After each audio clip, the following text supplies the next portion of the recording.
बीड आणि जालन्यामधली स्थिती चिंताजनक। दोन्ही जिल्ह्यांचा शरद पवार करणार दौरा। राज्यकर्त्यांनी आरक्षणाच्या मुद्द्यावरती दोन बाजू घेतल्या हे चूक। माझा महाकट्ट्यावरती पवारांनी मांडली भूमिका।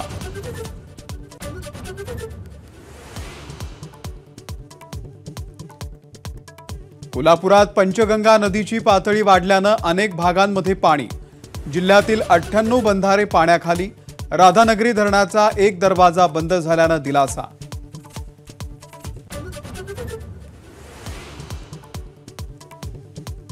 कृष्णा नदीची पाणी पातळी 40.5 फुटांवर।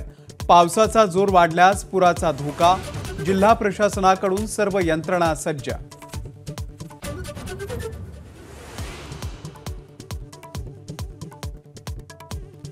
लाडकी बहीण योजनेवरील अर्थ विभागाच्या आक्षेपावरती अजित पवार यांचं स्पष्टीकरण।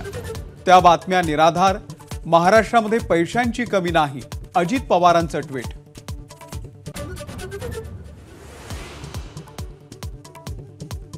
माध्यमांचे कॅमेरे बघून काँग्रेसचे देगलूरचे आमदार जितेश अंतापूरकर यांनी काढला पळ।